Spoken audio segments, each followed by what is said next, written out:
السلام علیکم۔ انڈو پاک ہسٹری مغل امپائر ہم سٹارٹ کرنے جا رہے ہیں۔ 1526 میں مغل آ گئے تھے ہندوستان میں اور 1857 تک یہ رہیں گے۔ مغل سلطنت جو ہے اس کی بنیاد ظہیر الدین بابر صاحب نے رکھی تھی۔ تو ظہیر الدین بابر کے حوالے سے کمیشن میں کچھ سوال پوچھے جاتے ہیں۔ ایک تو یہ کہ یہ کہاں سے آئے تھے۔ یہ بیسیکلی جو ہے اس وقت جو ازبکستان ہمارا ہے وہاں پہ جو ہے نا سمرقند ایک شہر ہے، اس کے ساتھ ایک شہر ہے فرغانہ۔ تو یہ بیسیکلی فرغانہ سے بلانگ کرتے تھے۔ عمر شیخ مرزا ان کے والد صاحب کا نام تھا۔ فرغانہ کے جو کہ نواب تھے، سردار تھے، ان کے ہاں یہ پیدا ہوئے۔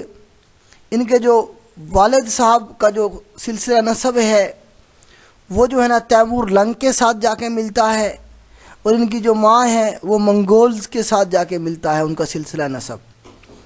تو ان کے جو باپ ہوتے ہیں تیمور لنگ، جو ان کے ساتھ سلسلہ ان کا گزرتا ہے، ملتا ہے جا کے، تو ان کا جو کیپٹل تھا وہ سمرقند ہوا کرتا تھا۔ تو ان کی بھی خواہش تھی کہ جو ہے نا میں کیپٹل پہ سمرقند پہ کبھی قبضہ کروں۔ تو جیسے ہی ان کے باپ عمر شیخ مرزا فوت ہوتے ہیں تو ان کے بعد یہ پہلی دفعہ 1496 میں حملہ کرتے ہیں سمرقند پہ، لیکن ناکام ہو جاتے ہیں۔ پھر اس کے بعد اگلے سال پھر کرتے ہیں حملہ، جس میں یہ کامیاب ہو جاتے ہیں، لیکن پیچھے بخارات پہ ان کے جو باقی رشتہ دار ہوتے ہیں، کزن وغیرہ، وہ قبضہ کر لیتے ہیں۔ تو اس طرح یہ کشمکش میں لگے رہتے ہیں۔ 1501 میں ظہیر الدین بابر صاحب سے سمرقند بھی چلا جاتا ہے، اور جو ہے نا وہ جو فرغانہ تھا آباء و اجداد ان کا، جہاں پہ رہتا تھا باپ کا جو علاقہ تھا، وہ بھی چلا جاتا ہے۔ تو یہ 2-3 سال جنگلوں میں بھٹکتے رہتے ہیں۔ اس کے بعد پھر جو ہے نا یہ نیچے کی طرف افغانستان کی طرف بڑھتے ہیں۔ 1504 میں افغانستان کے غزنی کے کابل کے علاقے کو فتح کرتے ہیں، اور آخر کار یہ ہندوستان میں انٹر ہو جاتے ہیں۔ تو ہندوستان میں اس وقت لودھی ڈائنیسٹی بیٹھی ہوتی ہے، تو اسی دور میں جو ہے نا یہ ادھر انٹر ہوتے ہیں ہندوستان میں جو ہے نا ان کی 1526 اندر جا کے جو ہے ان کی ہندوستان میں 1526 میں جا کے جنگ ہوگی لودھیوں کے ساتھ۔ تو جو ہے نا آخری جو بادشاہ تھے لودھی کے، کیونکہ لودھی ڈائنیسٹی تھی ہندوستان میں، تو ابراہیم خان لودھی صاحب جو ہوتے ہیں ان کے ساتھ ان کی جنگ ہوگی 1526 میں، جسے ہم پانی پت کی پہلی جنگ کہیں گے، اور اس میں یہ جنگ جیت جاتے ہیں، اور جو ابراہیم خان لودھی ہیں وہ جنگ ہار جاتے ہیں، اور جنگ میں یہ کام آتے ہیں۔ اچھا، ظہیر الدین بابر صاحب جو ہوتے ہیں نا، ہندوستان میں ان کی جو شخص سپورٹ کر رہا ہوتا ہے وہ رانا سانگا کر رہا ہوتا ہے۔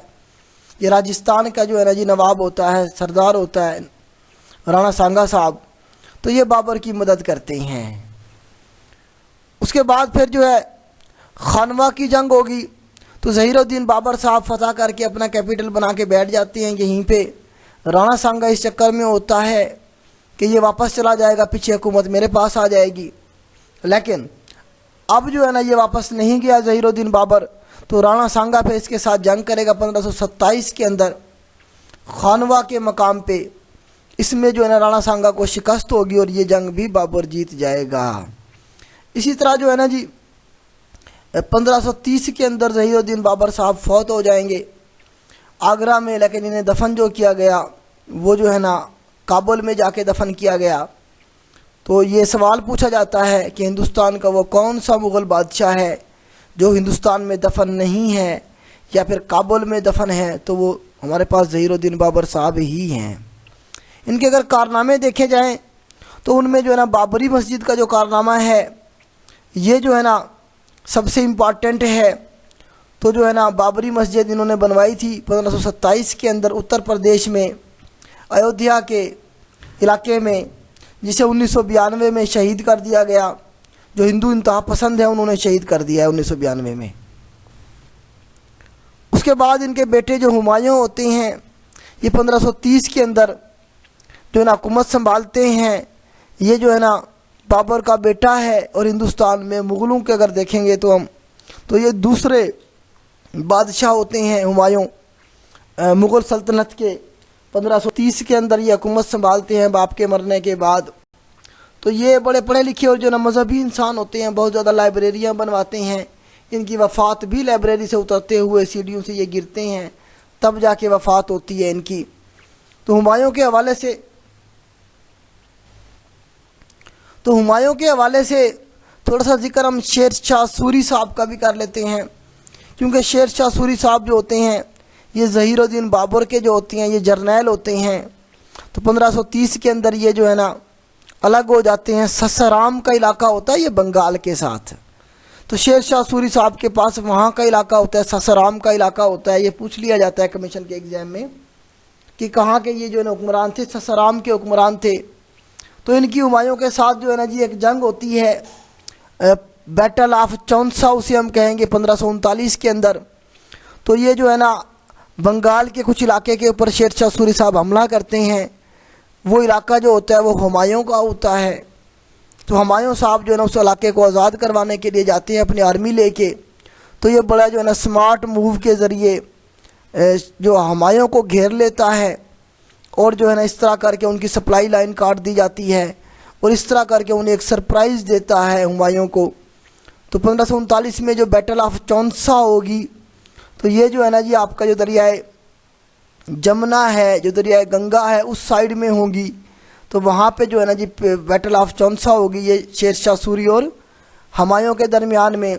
تو یہ جنگ ایک طرح سے شیر شاہ سوری صاحب جیت گئے تھے تقریباً۔ اس کے بعد جو ہے نا جی بیٹل میں جو ہے نا جی اس میں ہمایوں کو واپس جانا پڑا تھا۔ اس کے بعد بیٹل آف کنوج ہوگی 1540 کے اندر۔ یہ وہ جنگ ہے جس میں شیر شاہ سوری پوری طاقت کے ساتھ حملہ کرتا ہے دلی کے اوپر، اور جو ہے نا ہمایوں سے جو ہے نا جی جو ہے نا جنگ جیت جاتا ہے، اور ہمایوں کو دلی چھوڑ کے بھاگنا پڑتا ہے۔ وہ نکلتا ہے وہاں سے ہمایوں، اور جو ہے نا اپنا جو اس کا بھائی ہوتا ہے عسکری مرزا اور کامران مرزا افغانستان کے اندر، تو ان کے طرف بھاگنے کی کوشش کرتا ہے ہمایوں۔ دلی کے اوپر، ہندوستان کے اوپر حکومت کا قبضہ ہو جاتا ہے، ساری پہ شیر شاہ سوری قبضہ کر لیتا ہے، اور یہیں سے سوری ڈائنیسٹی شروع ہو جائے گی۔ اور ہمایوں صاحب جو ہے نا اپنی بیگم کے ساتھ حمیدہ بانو، اور ساتھ میں ان کے ہوتا ہے بہرام خان بیسیکلی ایرانی تھا۔ تو ان کے ساتھ جو ہے نا سندھ کے علاقے سے گزرتے ہوئے افغانستان جا رہے ہوتے ہیں۔ سندھ میں عمر کوٹ کے مقام سے جب گزرتے ہیں، سندھ میں ایک جگہ ہے عمر کوٹ، تو وہاں پہ ان کے ہاں ایک بیٹا پیدا ہوتا ہے جس کا نام اکبر رکھا جاتا ہے۔ یہی اکبر آگے جا کے اکبر دا گریٹ بادشاہ بنے گا، اور جو ہے نا حکومت سنبھالے گا۔